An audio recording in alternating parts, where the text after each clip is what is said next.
players have worked hard the last 2 days, and I think it's as much a part of the Alabama way or the program that we have here is for people to respond the right way when they're tested.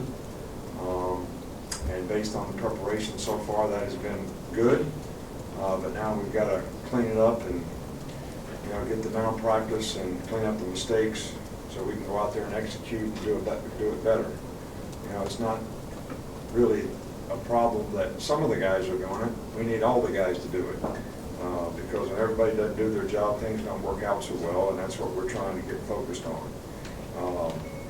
Derrick Henry is the only guy that you might ask about. He was sick, tonsillitis, I think.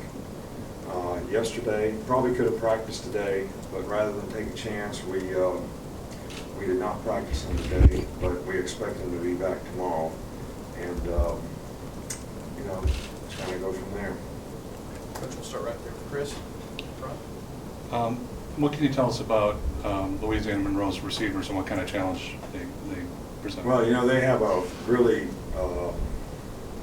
good offensive scheme. There's a lot of empty, there's a lot of motions, there's a lot of things to adjust to, which I think is very challenging. They do a nice job in the passing game, and they do a good job on the perimeter, blocking, throwing little flare passes and blocking people, and so it's a spread style offense, but their receivers are effective guys. I mean, that's what they do. Their quarterback is an effective guy, so it's going to be a challenge for us to, affect the quarterback with the rushes that we have, whether it's 3 guys, 4 guys, or more, but also play very sound, solid coverage. Matt?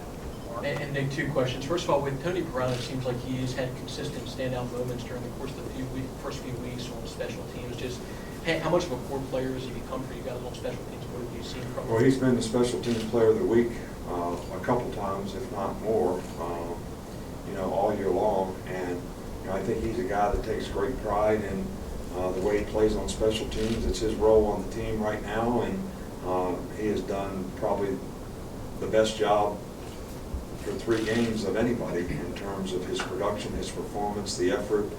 He's been very disruptive, so and I'm hopeful that he continues to do that.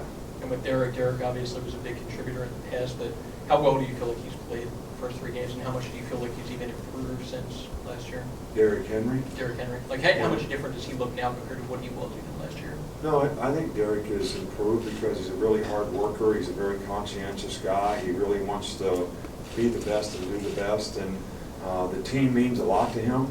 How the team does means a lot to him, and he wants to do everything that he can to help the team in every way that he can. And I think the effort and sort of intensity that he plays with, the toughness that he brings, are all things that are very positive to set a good example for a lot of players on our team, and it helps him be a very productive player, and I think he's played outstanding so far this year.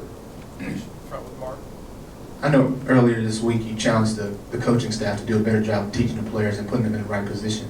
Have you seen an improvement in that area this week? Well, I didn't challenge the coaching staff. I said everybody has to do that. Me, all right, so I can't tell you whether I've done a better job this week.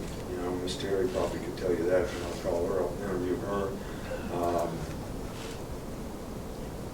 I did not take the garbage out, so I'm sure I'm not going to get good marks on that. Look, our coaches work hard. All right, I was not being critical of our coaches, and it really kind of upsets me a little bit that somebody would think that. We're all responsible. We're all trying to do a better job. I think our coaches are working very hard. They worked hard all year long. Just very frustrating when you don't get the kind of execution that you want to get. And, you can't just, we never blame the players. We all take responsibility for trying to help them do better, and that's what we're all trying to do. Okay. Back to Michael. Just want to ask about the run-pass ratio. How do you feel like it's been outside of, obviously, when they took a big lead, you had to throw the ball more. How's that been in terms of your identity offensively? Well, I've been fine with it.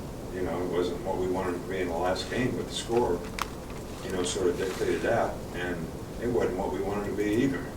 All right, so, we dug a hole for ourselves. We got behind in the game, and you know, from the middle of the third quarter till the end of the game, we were basically at 2 minutes.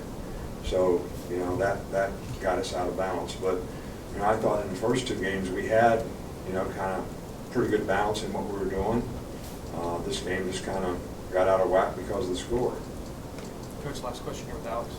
Obviously, the turnovers were a big reason for the loss Saturday. Have y'all done anything different, maybe prepared different, practiced different with the turnovers? You know, we have emphasized turnovers more than I ever have in 42 years or however long I've been coaching. We do turnover drills every day. We do it against each other. I thought that when we didn't have any turnovers in the Wisconsin game, that was a good thing. We got 1, we got 4 in the next game. I think we only had 1. So it looked like we were making positive strides. And then, you know, we turned the ball over 5 times in this game, and you know, we got to do a better job. All right, we got to do more, and that's what we'll continue to do. But I would say, and I said it before, even if we didn't have 5 turnovers, I would be standing here saying, I think we need to play better. Thanks, Coach. All right, thank you.